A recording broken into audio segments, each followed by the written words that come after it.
Muito bem, então na aula de hoje nós vamos trabalhar continuando, né, com a ideia do que é o texto literário, o que é o texto não literário. E aí, como exemplo, né, eu trouxe essa canção para a gente ouvir hoje, chamada Quem Me Leva os Meus Fantasmas, cantada pela Maria Bethânia, né, do DVD dela chamado Carta de Amor. Então, assim, o próprio título, Quem Me Leva aos Meus Fantasmas, né, como você pode ver aqui, já é um título assim que causa um estranhamento, né, porque a gente fica, o que significa ser deixado levado pelos fantasmas, né? Então, o que significa quem me leva aos meus fantasmas? Ou seja, o que isso significa, né? O que são esses fantasmas, né? O que significa levar? Então, assim, esse título já aponta uma característica do texto aliás, do texto literário, que é justamente essa linguagem diferenciada, essa linguagem com representações, né? Essa linguagem, por exemplo, fantasmas aqui, não sei, pode significar medo, né? E muitas vezes é uma linguagem que não é muito clara, né? Então vamos aqui analisar então a letra. Eu vou começar então pelo poema que ela recita no começo, que ela vai dizer: de que serve ter um mapa se o fim está traçado? De que serve a terra vista se o barco está parado? De que serve ter a chave se a porta está aberta? Para que servem as palavras se a casa está deserta? Veja que assim, embora esteja faltando alguns acentuação, né, que tal, mas esse poema já tem um lirismo, né, já tem uma forma diferenciada, né, de expressar. Ou seja, para que serve um mapa se a gente já sabe qual é o fim? De que adianta, né? Então, de que serve a terra vista se o barco está parado? Ou seja, veja que esses versos, de uma forma bem literária, que é até difícil explicar mesmo em português, mas eles estão nos dizendo de que não adianta fazer muita coisa quando o fim ou quando o que nós precisamos já está próximo, né? Então é uma forma bem mais criativa, bem mais artística, né, de expressar certas angústias, certos sentimentos. Então, assim, esse texto aqui ele é literário não somente porque ele está em verso, né, que versos são essas linhazinhas aqui, não, mas é porque principalmente é uma forma artística, né, criativa de se trabalhar com a linguagem. Na nossa última aula, do dia 17 de março, como você pode ver aqui ó, vou aproximar, nós tivemos aqui uma explanaçãozinha sobre a questão do texto literário e não literário, né? Então aqui, por exemplo, nós tivemos aqui o exemplo do texto literário e não literário. No primeiro, né, que foi próprio retirado da revista Veja, a gente percebe, né, que é um texto que se propõe a dar uma informação sobre o lixo despejado nas calçadas, bem como o que acontece com ele antes de o caminhão do lixo passar para recolhê-lo. Então, um texto que se propõe a dar uma informação é sempre um texto não literário, né? Então, é o que diz aqui, olha, é um texto informativo, portanto, ele é não literário. Textos que têm a funcionalidade, que eles servem apenas para informar, né, para retratar a realidade, eles são chamados de não literários, né? Aqui dá alguns exemplos. Já esse outro aqui nós temos, ó, vi ontem um bicho na imundície do pátio, cantando comida entre os detritos. Quando achava alguma coisa, não examinava nem cheirava, engolia com voracidade. O bicho não era um cão, não era um gato, não era um rato. O bicho, meu Deus, era um homem. Então, olha, o nome do texto aqui é chamado Bicho. Esse bicho aqui seria um homem, né, como vocês podem perceber. E ele vai mostrar, né, o eu lírico, ou seja, a pessoa que está vivendo aqui a situação, essa angústia, né, esse sentimento de impotência, talvez, né, que ele sentiu quando viu esse bicho, né, quando viu esse homem catando comida, né? Então, uma forma bem literária, né, de falar sobre um problema social. Porque não é somente ele dizer, tinha um homem catando comida, mas ele trouxe toda um jogo de linguagem aqui para representar isso, né? Olha, segundo o texto, o bicho é um poema. Sabemos disso por sua forma, porque assim, gente, poema é quando você tem um texto assim que está em verso, ó, como vocês podem ver aqui, certo? Aqui são chamados de versos. Esses 3 versos aqui juntos nós chamamos de estrofe, né? Então isso aqui tudo é um poema inclusive do Manuel Bandeira, né? Então o poema é construído com versos e estrofes e apresenta uma linguagem carregada de significados, né? Ou seja, esse bicho, que geralmente a gente pensa que bichos são animais, ele está falando do ser humano, né? É o que chamamos de plurissignificação, ou seja, quando as palavras elas têm muitos significados, né? Cada palavra pode apresentar um sentido diferente daquele que lhe é comum. Aí, em seguida, nessa atividade, eu tinha passado um videozinho explicando para vocês a diferença do texto literário e não literário, uma reportagem e uma atividadezinha no Google Forms, que é o que a gente vai responder agora. Muito bem, então agora vamos para a nossa atividade, né? Aqui eu pedi para você colocar o seu nome, né? E eu perguntei assim: sobre a linguagem não literária, é correto afirmar, exceto. Então, veja que as questões sobre a não literária. Aí tem assim: é utilizada, sobretudo, em textos cujo caráter seja essencialmente informativo, né? Deixa eu só abrir aqui o chat, ver se alguém falou alguma coisa. Pronto! Então, a linguagem não literária, é correto afirmar, é utilizada, sobretudo, em textos cujo caráter seja essencialmente informativo. Isso está certo.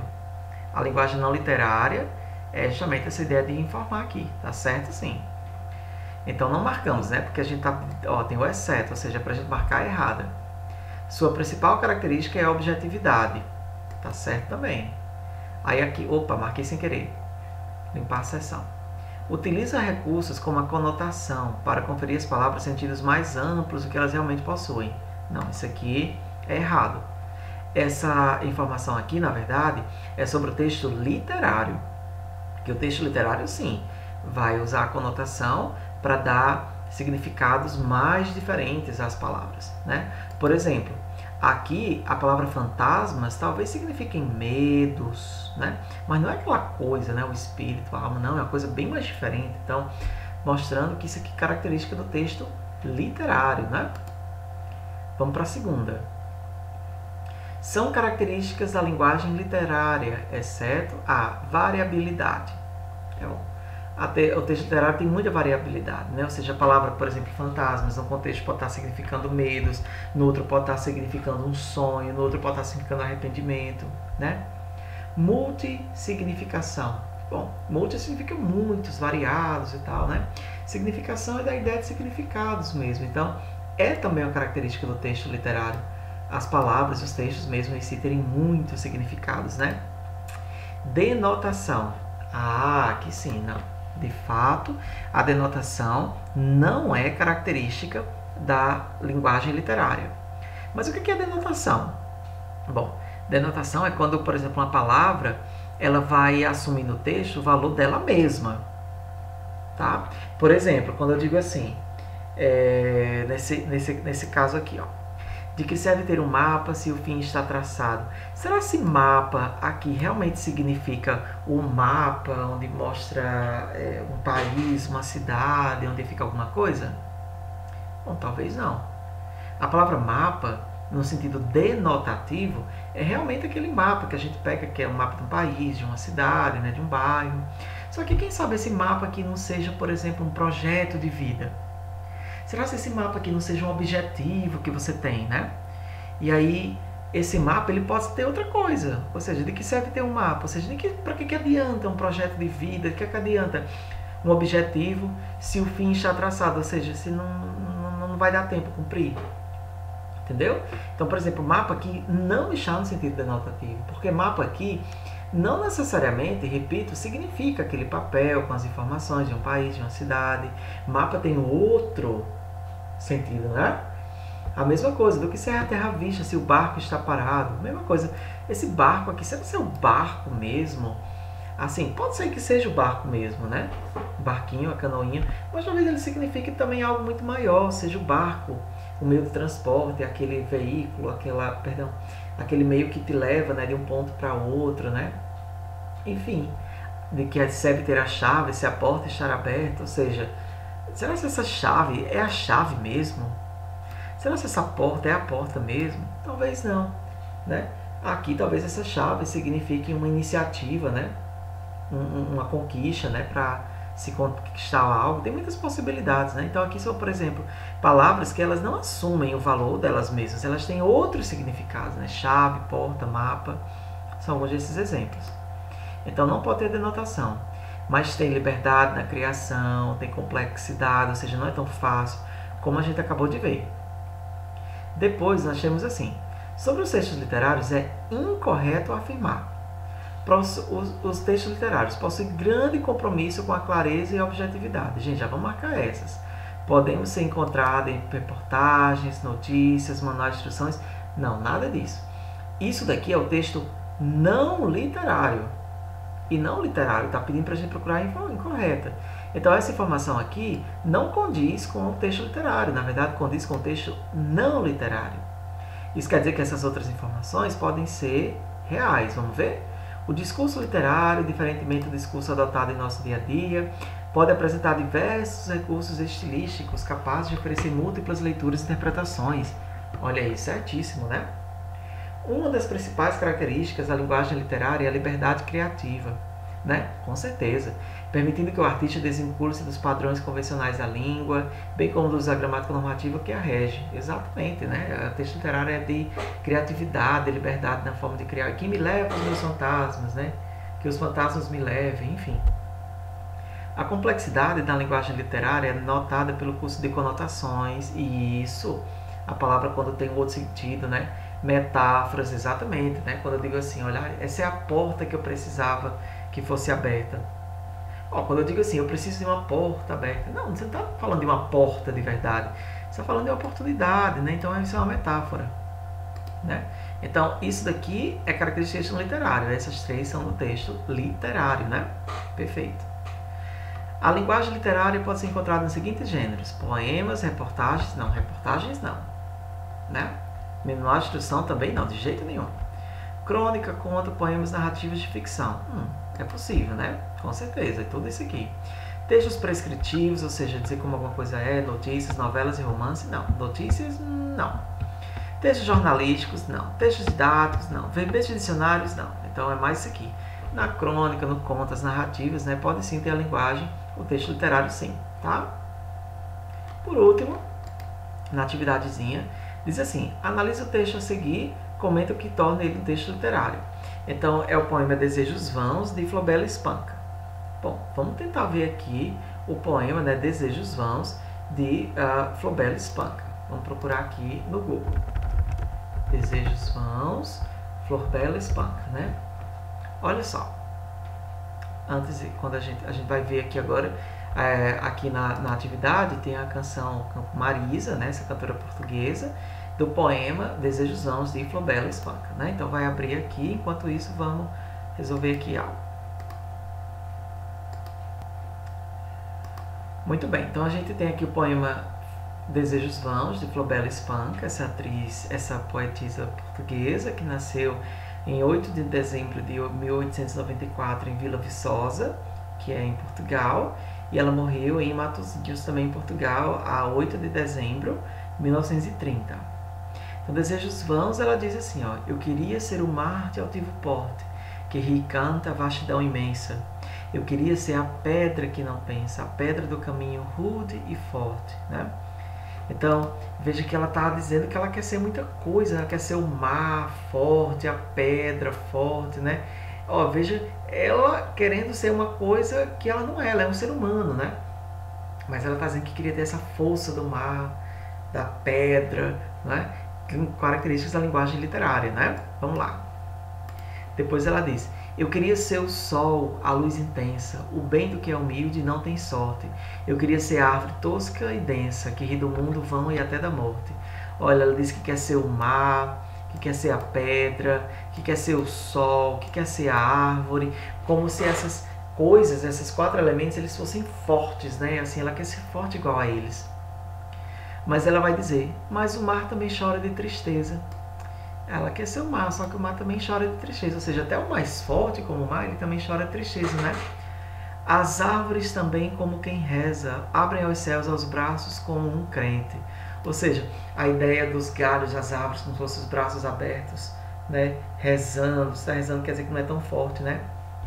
E ela diz: ó, e o sol altivo e forte ao fim de um dia, tem lágrimas e sangue na agonia, e as pedras, essas pisas toda a gente. Então o que ela está querendo dizer? Que mesmo essas coisas aqui tão fortes, né, esses elementos aqui tão fortes, tão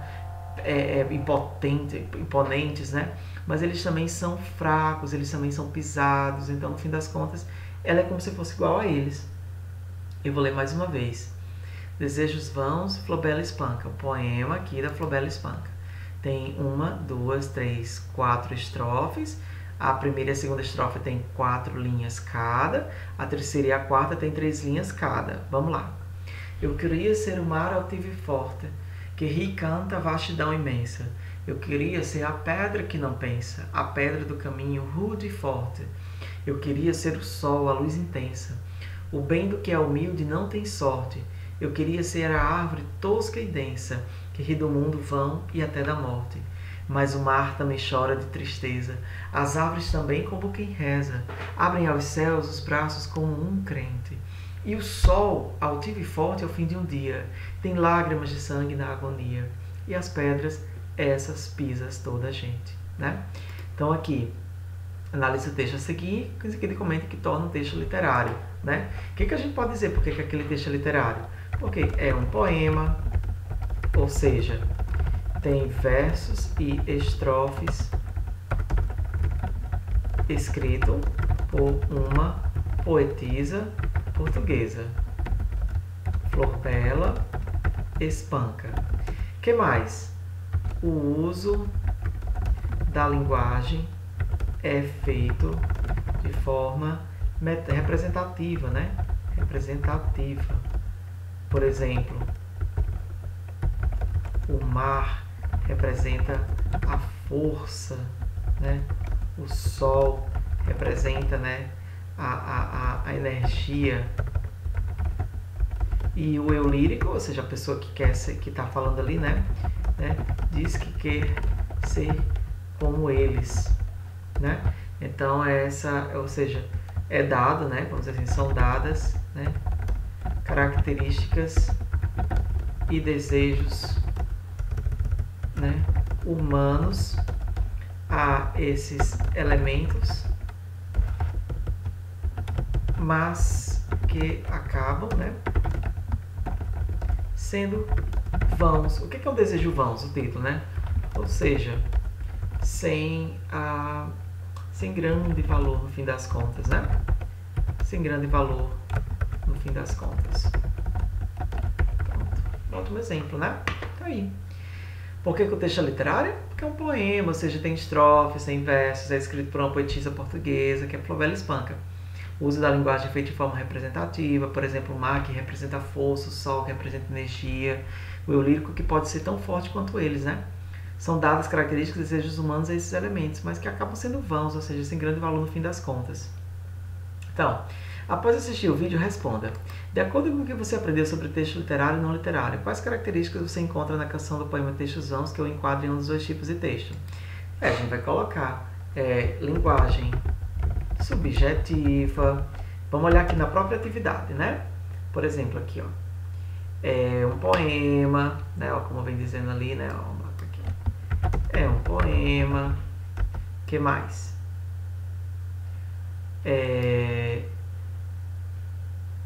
A liberdade criativa, né? Tem liberdade criativa, enfim, várias características que vocês podem pegar, inclusive, da própria atividade, né? Pronto. E tem liberdade criativa, né? E no texto né, eu tenho liberdade criativa. Tudo bem? Pronto. Depois de responder aqui, depois de colocar o seu nome, né? Por exemplo, era só ter, então, enviado, né, a atividade. E aí nós temos a correção da atividadezinha passada no dia 17 de maio. Tudo bem?